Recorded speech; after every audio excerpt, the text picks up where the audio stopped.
Hello friends,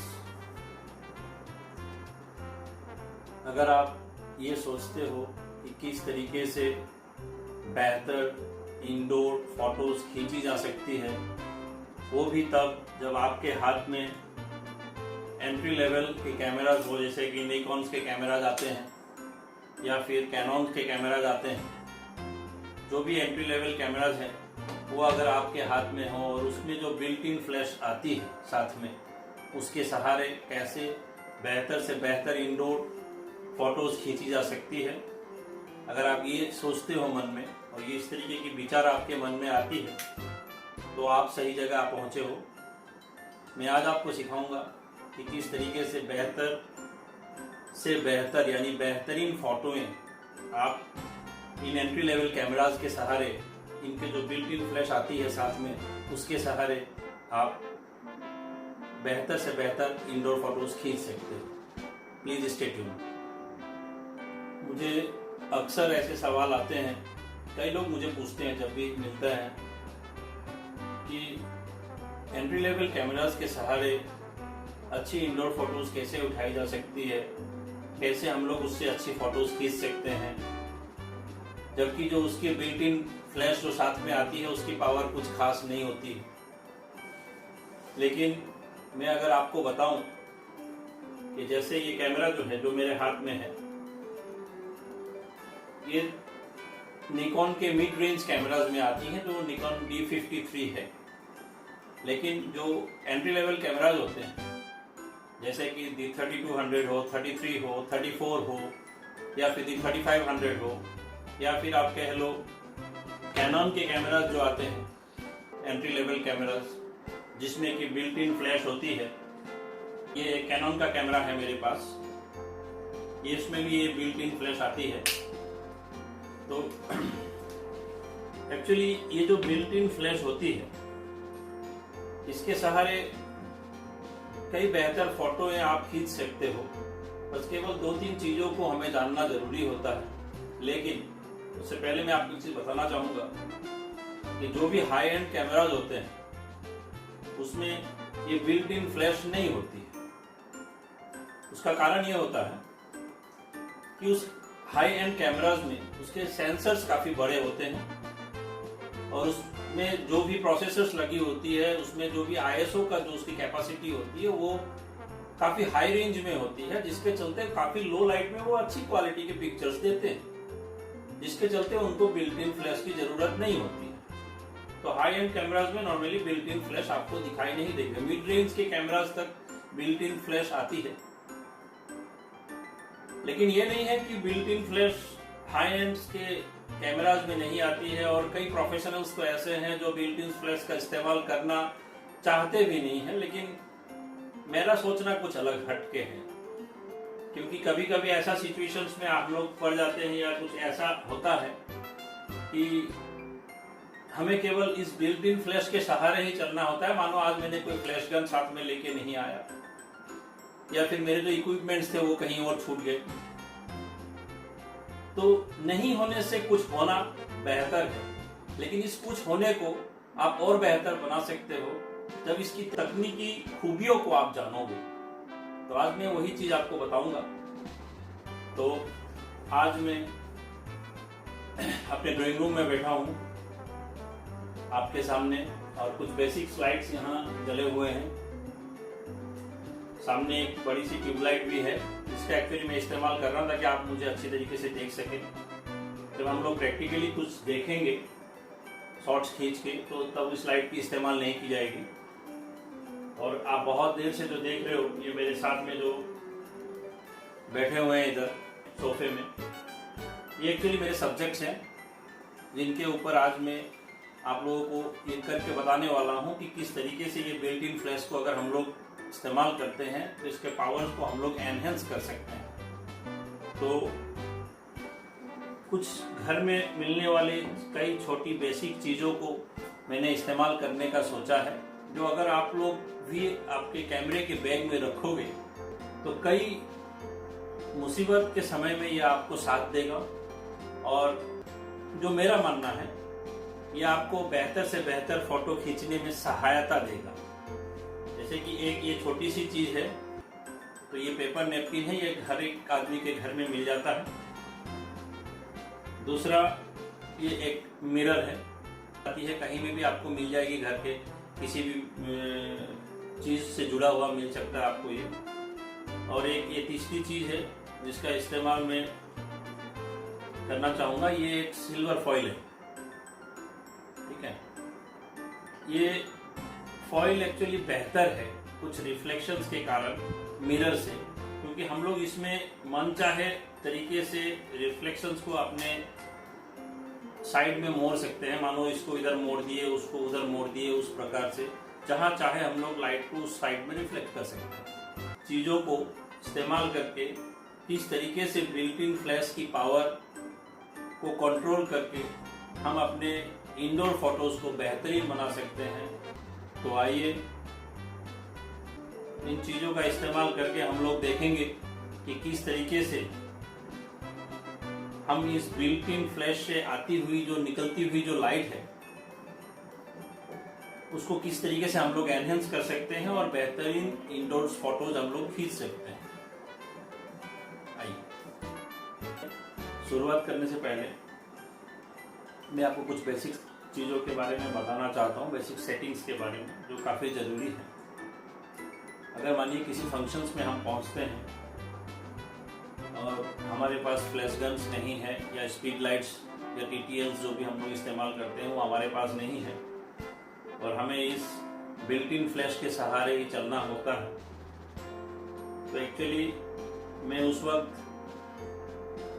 इस mode dial में दिए गए मोड्स में से शटर स्पीड मोड यूज करना ज़्यादा बेहतर समझता हूँ, क्योंकि कई लोग होते हैं कि इधर से उधर घूमते रहते हैं, तो मुझे ग्रुप फोटोज वगैरह खींचने में उनको फ्रीज करना ज़रूरी होता है मौसम को, तो इसलिए मैं शटर स्पीड मोड यूज करता हूँ। और इसमें फ़ायदा ये है कि लोएस्ट आप हैंडहेल्ड 160 रख सकते हो, 1/60। ग्रुप फोटोज़ में फोटो आप लेना चाहोगे तो भी लोग इधर से उधर मूव करते हैं, तो उनको फ्रीज करने के लिए कभी कभी 1/100 या 1/125 तक आपको ऊपर जाना पड़ सकता है। तो ये शटर प्रायोरिटी मोड आपको इस वक्त इंडोर्स में काफ़ी हेल्प करेगा। प्लस कभी कभी ऐसा होता है कि मानिए कई लोग अच्छे से पॉज दे रहे हैं, ग्रुप्स में लोग खड़े हैं, तो मैं एक्चुअली एपरेचर प्रायोरिटी मोड उस वक्त यूज़ करना चाहूँगा। वो इसलिए क्योंकि मानिए एक रो लोग खड़े हुए हैं, एक रो है, उसके बाद एक और रो है, उसके बाद एक और रो है, इस तरीके से 2 या 3 रोज में लोग खड़े हैं, तो उस वक्त मैं डेप्थ ऑफ फील्ड को ज़्यादा महत्व देता हूँ और एपरेचर प्रायोरिटी मोड को इस्तेमाल करते हुए जिस तरीके से पहले मैं स्क्रीन तक एक्चुअली ज़्यादा लाइट पहुँचाने के लिए मैं एपरेचर प्रायोरिटी मोड को ज़्यादा खोल लिया था, उसको मैं छोटा करके एपरेचर को इंक्रीज करके डेप्थ ऑफ फील्ड बढ़ाना चाहूँगा। तो उसमें ये होता है कि थोड़ा सा ISO में फ़र्क आएगा, तो इट्स ओके, नो इश्यूज, लेकिन डेप्थ ऑफ फील्ड भी बहुत मायने रखता है। तो इस तरीके से हम लोग सिचुएशंस को कंट्रोल कर सकते हैं using shutter speed, aperture priority mode. और एक मैनुअल है जिसमें मैनुअल मोड में भी मैं आपको दिखाऊंगा कि इस तरीके से मैनुअल मोड का इस्तेमाल करते हुए ये जो प्रॉप्स है जिसके लिए साथ में मैं आपको थोड़ी देर पहले मैंने बताया, इसके इस्तेमाल से हम लोग फोटोज़ को और एनहेंस कर सकते हैं। लेकिन उससे पहले जरूरी है मैं आपको एक और चीज़ के बारे में बताना चाहूँगा। खासकर वो ये है कि अक्सर लोग पूछते हैं कि चलो भैया ऐसा है कि ISO बढ़ा दिया तो दाने बढ़ जाते हैं, इस नॉइजी पिक्चर्स में नॉइज आ जाते हैं, तो इसका क्या करना है, ऑटो ISO कर लें। तो ISO बढ़ाने से नॉइज होना ये एक आम बात है, लेकिन इन दिनों कैमरा का इस्तेमाल करते हुए कैनन भी मैंने इस्तेमाल किया है, निकॉन भी मैं करता हूँ, तो मैंने एक चीज़ खास देखी है इन निकॉन कैमरोज में जो इन कैनन कैमरोज में नहीं है। निकॉन के एंट्री लेवल कैमराज में जो है वो कैनन के एंट्री लेवल कैमराज में नहीं है। अगर हम लोग ऑटो ISO का इस्तेमाल करते हैं तो जिस तरीके से ISO हम लोग नॉर्मली बढ़ाते हैं, मानिए ये फंक्शन बटन को दबा दिए और इधर इसको घुमाने पर ISO स्टेप वाइज बढ़ता है, 100, 200, देन 400, देन 800, देन 1600, ये डबल होता जाता है। ये जो डबल होता है एक के बाद दूसरा, उसको हम लोग स्टॉप्स कहते हैं। तो निकॉन में वो सुविधा है कि अगर हम लोग ऑटो आईएसओ करते हैं, 2 स्टॉप्स के बीच में भी वो आईएसओ का फिगराइज कर लेता है, आईएसओ को फिगराइज कर लेता है, और आपको जो रिजल्ट मिलता है वो आपको 2 आईएसओ स्टॉप्स के बीच में भी मिलता है, जो कैनन में नहीं होता है। अगर आपको 800 के बाद 1600 है तो 1400 के स्टॉप्स में आपको कोई फोटोज नहीं मिलेगा कैनन के इस्तेमाल। लेकिन आप निकॉन इस्तेमाल करोगे, उसमें आप ऑटो आईएसओ करते हो तो इसमें वो मिलता है।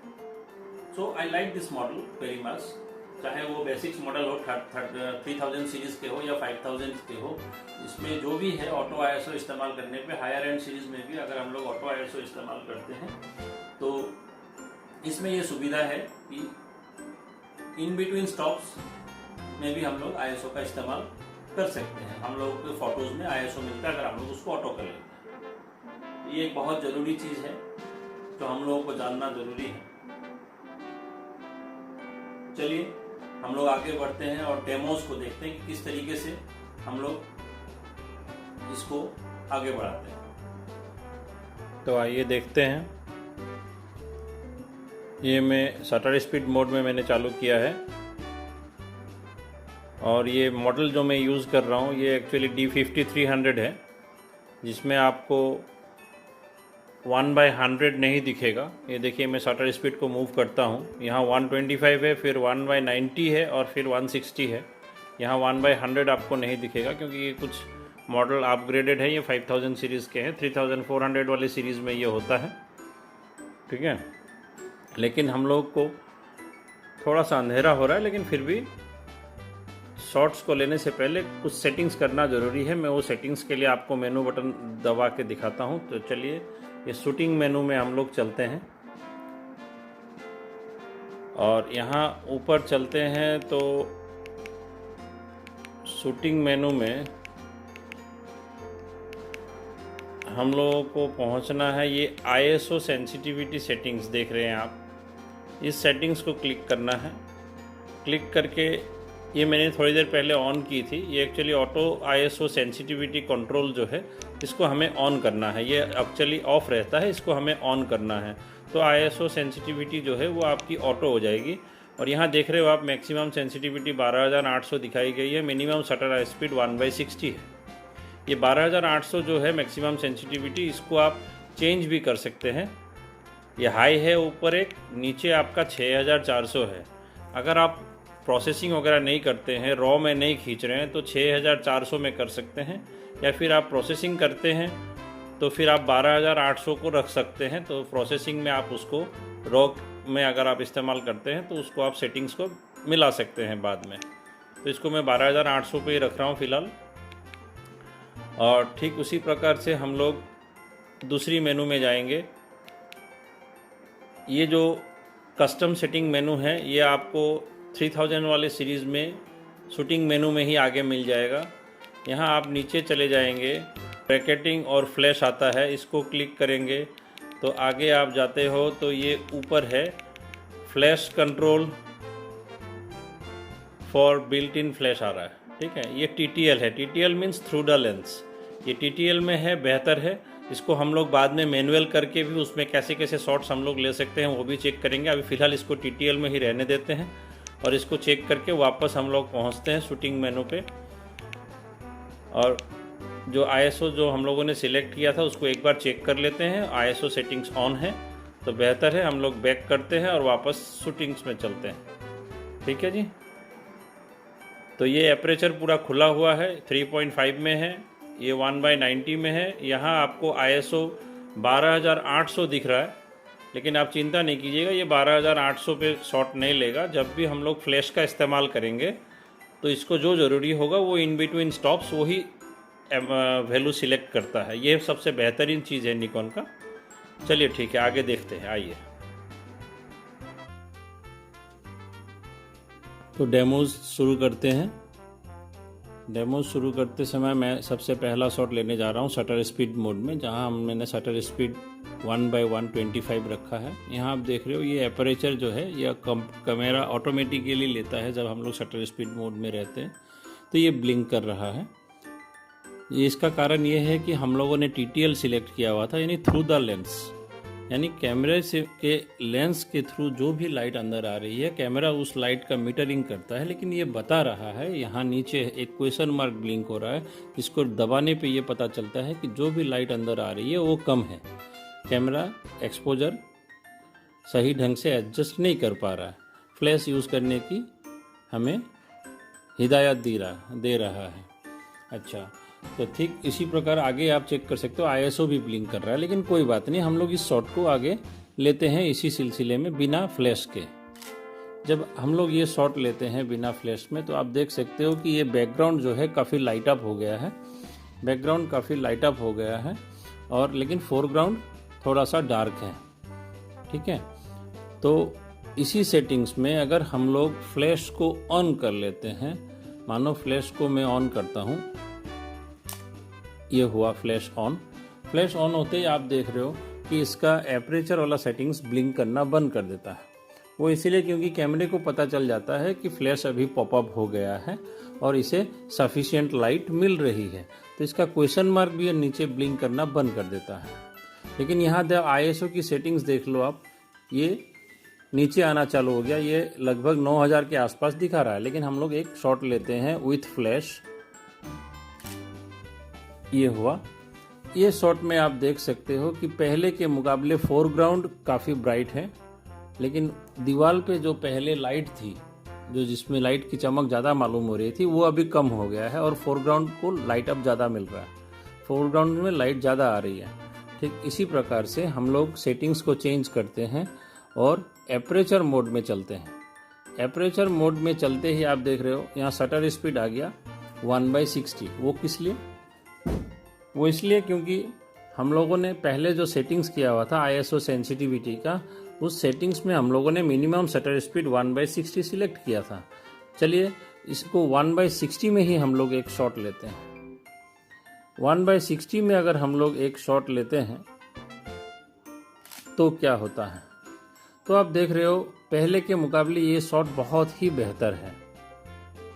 वो इसलिए क्योंकि इसके बैकग्राउंड लाइट अप बढ़िया है, फोरग्राउंड से ये कॉर्नर में जो अंधेरा हो रहा था वो भी आपको बराबर उसमें नीचे भी उजाला दिख रहा है। अब इन तीनों शॉट्स का कुछ ISO की क्वालिटी हम लोग चेक करते हैं। चलिए पहले में चलते हैं। This was the first shot.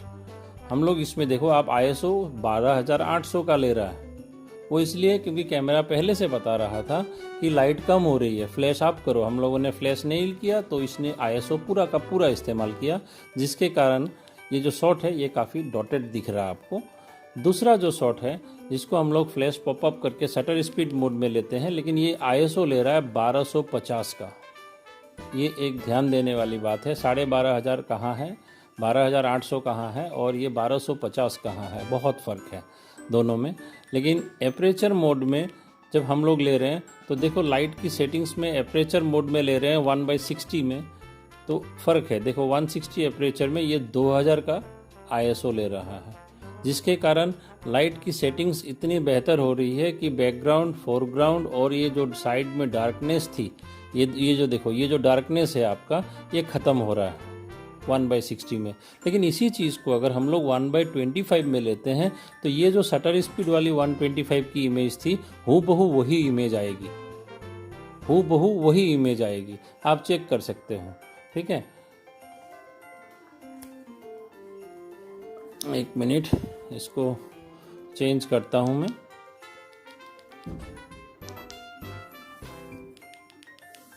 ये 125 में लेता हूं। 125 मिनिमम शटर स्पीड को चेक करने के बाद जब मैं वापस क्लिक करता हूं तो आप यहां देख सकते हो ऊपर 125 हो गया। चलिए अभी लेकिन यहां जो एक्सपोजर कंपेंसेशन स्केल था वो बराबर हो चुका है। सब चीज़ें ब्लिंक होना बंद हो गया, केवल ISO ब्लिंक हो रहा है। वो इसलिए क्योंकि वो ऑटो पोजीशन पे है। इस पोजीशन पे अगर हम लोग एक शॉट लेते हैं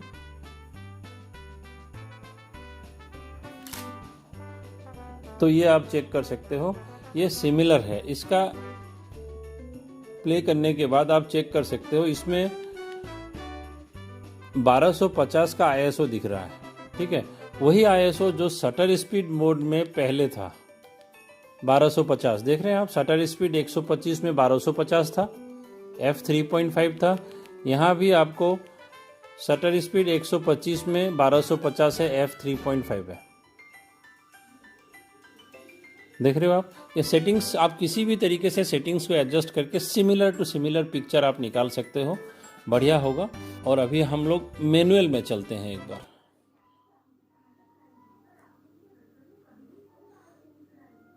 अगर मैनुअल्स में इस सेटिंग्स में हम लोग लेते हैं वही शॉट, तो आप देख सकते हो ये ISO 1400 का ले रहा है, 1400, 1250 का जगह 1400 का ISO ले रहा है, थोड़ा सा ज़्यादा ISO ले रहा है, लेकिन शॉट्स लगभग वही आ रहा है, कुछ ज़्यादा फर्क नहीं है शॉट्स में। लेकिन अभी इसी चीज़ को मैनुअली हम लोग अगर फुल पावर में करते हैं, एक मिनट, इसमें नहीं, फ्लैश में चलते हैं। फ्लैश को TTL में हम लोगों ने किया था, इसको मैनुअल करते हैं और फुल पावर फ्लैश लेते हैं। अब देखिए, फ्लैश को हम लोगों ने चेंज करके TTL से मैनुअल कर लिया और इसको फुल पावर कर दिया है। उसी पोजीशन पे सब कुछ सेटिंग सेम है। हम लोग एक शॉट लेते हैं तो क्या आता है, ये देखो आप सारा पिक्चर सफ़ेद हो गया। इसमें क्यों? वो इसलिए क्योंकि इसको फ्लैश को हम लोगों ने फुल पावर इस्तेमाल किया। यहाँ आप देख सकते हो ISO 320 है, f3.5 है, 1/125 है, लेकिन फिर भी ये ओवर एक्सपोज्ड हो गया है शॉट। वो इसलिए क्योंकि ये फ्लैश का जो पावर है पहले कम हो रहा था, वो इसलिए क्योंकि TTL का इस्तेमाल हो रहा था, और अब मैनुअली TTL का इस्तेमाल नहीं कर रहे हैं हम लोग, तो फुल पावर में देखिए ये कैसा शॉट आ गया है आपका। तो इससे आपको पता लगना चाहिए कि ये जो इनबिल्ट फ्लैश है ये काफ़ी पावरफुल है। जो हम लोग सोचते हैं कि इससे क्या कर सकते हैं, ऐसा नहीं है। It's a very powerful flash. इसके लिए मैं आपको ये बता रहा हूँ कि किस तरीके से हम लोग आगे जाएंगे अभी, ठीक है। तो हम लोग प्रॉप्स का इस्तेमाल करते हैं और करके देखते हैं कि किस तरीके से हम लोग इस तरीके के सिचुएशंस में शॉट्स को और एनहेंस कर सकते हैं।